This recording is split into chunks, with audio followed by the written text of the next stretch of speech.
لله رب العالمين وأفضل الصلاة وأتم التسليم على سيدنا محمد وعلى آله وأصحابه أجمعين. اللهم علمنا ما ينفعنا وانفعنا بما علمتنا وزدنا علما وعملا متقبلا يا أرحم الراحمين. We continue by Allah subhanahu wa ta'ala's blessings explaining Al-Arba'in al-Nawawiyya, and we are still with the second hadith, which is the hadith of Sayyidina Jibreel alayhi salam, when he came to the Prophet sallallahu alayhi wa sallam and asked him about Iman and Islam and Ihsan. And he asked him, قال فأخبرني عن الإيمان. Tell me about Iman. He said, أن تؤمن بالله وملائكته وكتبه ورسله واليوم الآخر وتؤمن بالقدر خيره وشره. He said to believe in Allah and His angels and His books and His messengers and the last day, and to believe in Al-Qadar خيره وشره.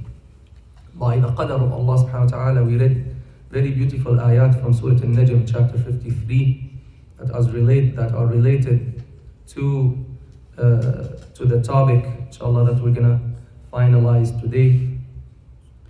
Allah subhanahu wa ta'ala says,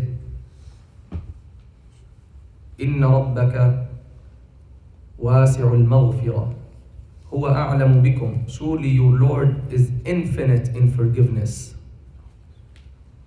يعلم, He knew well what you would become, what would become of you as He created you from the earth and while you were still fetuses, plural of fetus, fetuses in the wombs of your mothers. هو أعلم بكم إذ أنشأكم من الأرض وإذ أنتم أجنة في بطون أمهاتكم. He knew well what would become of you as He created you from the earth and while you were still fetuses in the wombs of your mothers. So do not falsely elevate yourselves. He knows best who is truly righteous. So this is simply about Allah subhanahu wa ta'ala knowing everything, and He recorded everything, as we mentioned, 50,000 years before He created the creation, subhanahu wa ta'ala.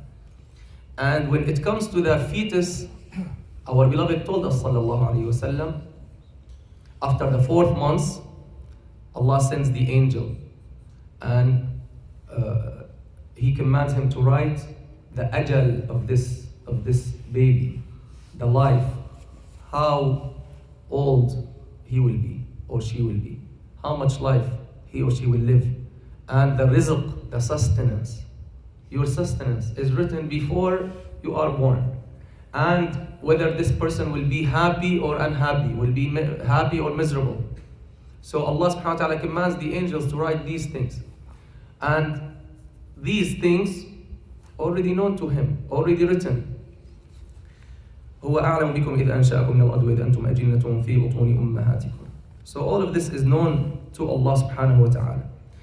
Then Allah subhanahu wa ta'ala says, have you seen the one who turned away from Islam and initially paid a little for his salvation and then stopped? Does he have the knowledge of the unseen so that he sees the hereafter?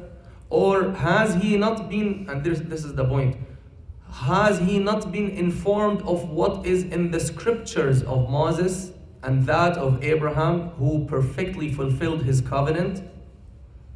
They state, means the Suhuf of Ibrahim and Musa, and this shows all the scriptures that Allah subhanahu wa ta'ala sent, as we mentioned before when we talked about belief in the scriptures, they have the same pillars of Iman, the same pillars. The pillars of Iman do not change from one prophet to another, from one scripture to another in any way. And just like the good morals and character, they never change from one prophet to another. Lying is lying. Lying is forbidden all the time. Stealing is forbidden, etc. So they state, means the books of Ibrahim and Musa, they state that no soul burdened with sin will bear the burden of another, and that each person will only have what they endeavored towards. وَأَن لَيْسَ لِلْإِنسَانِ إِلَّا مَا سَعَى. Whatever you endeavored and tried to earn and to do, that's what you'll be brought to account for.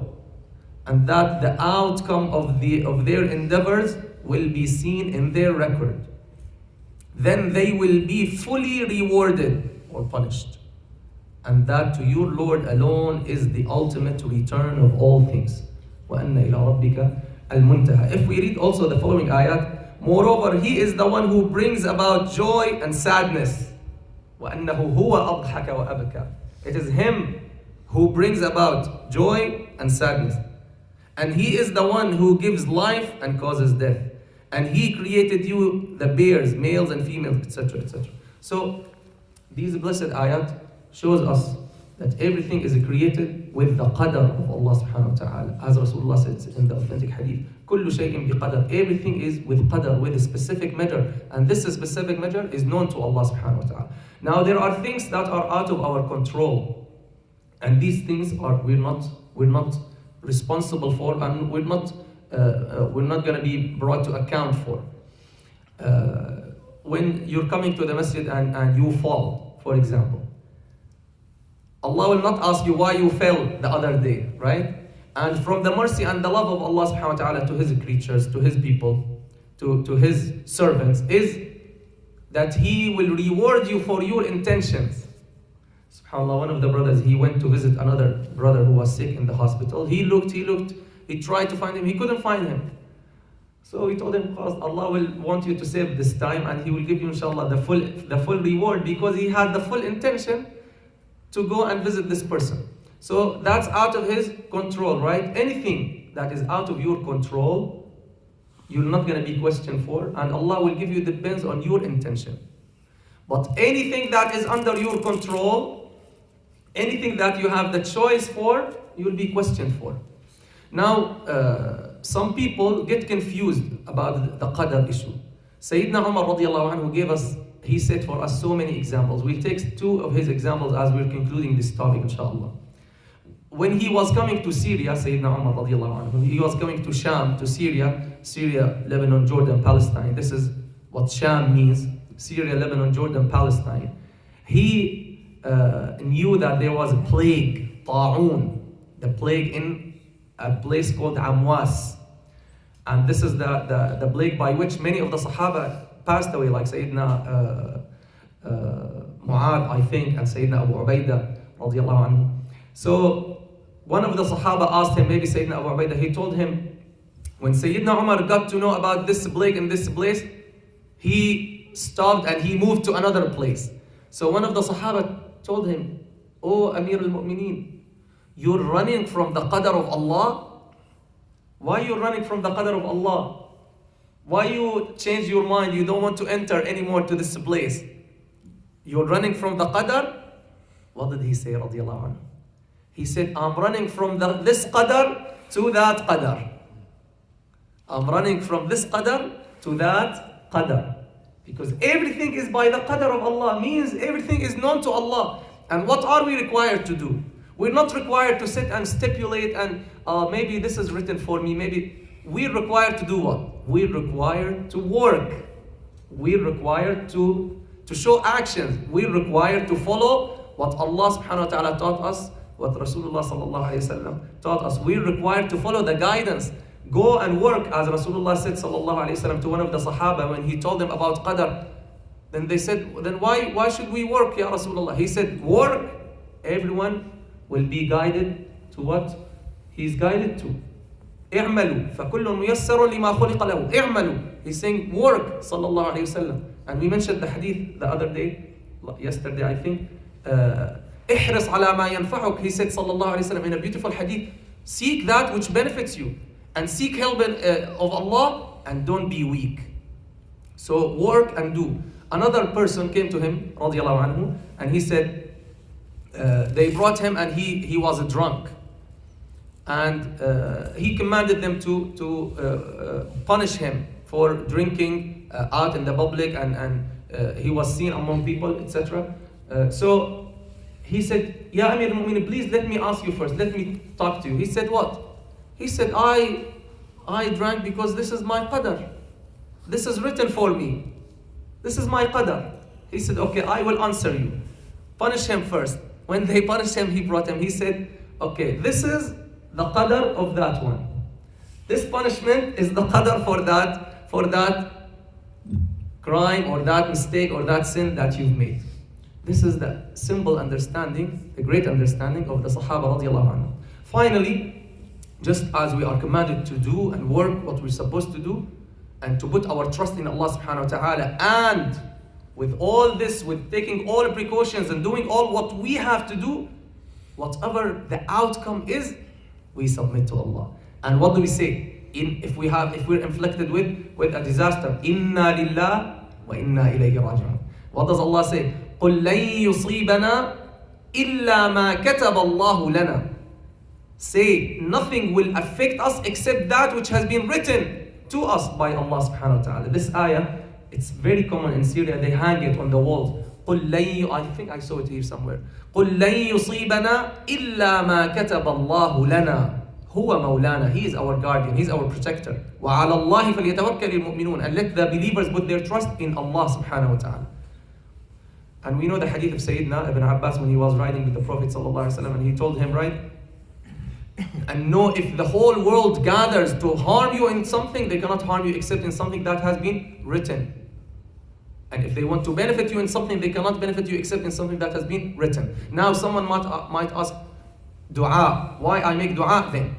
Rasulullah sallallahu alaihi wasallam told us that we should do dua. Allah told us in the Quran in so many ayat that we should make dua and show our submission to Allah subhanahu wa ta'ala, because we don't know the qadar. The qadar is hidden from us. And one more thing the scholars mentioned, that sometimes there are two types of qadar. There is a qadar that is suspended, if you like, or temporary, or non-final, if you like, and there's a final qadar. The final qadar is what Allah only knows, what Allah alone knows. No one knows else. Not angels, not prophets, no one. That is the absolute knowledge of Allah subhanahu wa ta'ala. And there is some type of qadar in some things that is non-final, if you like, or temporary, or conditional. For example, it is written there that this person will live, let's say, 60 years. And this is what the angels get to know. And this is what they try to carry out. But this person, he does a lot of good deeds. He's very good to his relatives, as mentioned in the hadith of the Prophet sallallahu alaihi wasallam. Someone like this, his life will be prolonged. Some scholars, they said it's metaphorical, means there will be more barakah, more hasanat in his life. And some scholars know, they said literally it will be prolonged. So Allah subhanahu wa ta'ala will change whatever He wants. Allah changes whatever He wants. So dua benefits. Dua benefits you.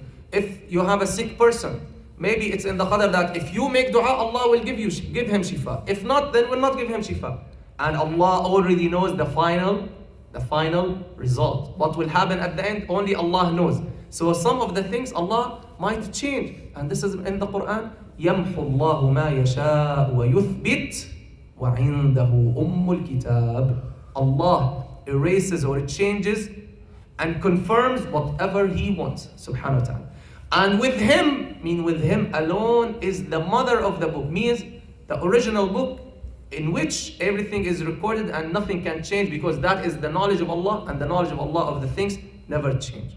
I hope, inshallah, by Allah subhanahu wa ta'ala's help, that this topic, inshallah, has become clear and simple. And if anyone has any questions or issues, inshallah, I'll be happy to answer if I can, inshallah. May Allah subhanahu wa ta'ala make us of those who listen to the speech and follow its best. May Allah subhanahu wa ta'ala make us of those who completely and totally submit to the qadar of Allah. May Allah subhanahu wa ta'ala connect our hearts with Him and make us of those who do not only submit and accept Allah's qadar, but those who are pleased and happy with Allah's qadar. May Allah subhanahu wa ta'ala give us that belief and that iman. And may Allah subhanahu wa ta'ala give relief to our brothers and sisters who are suffering everywhere. Salli ala Sayyidina Muhammadin wa alihi wa sahbihi wa sallam. Alhamdulillah.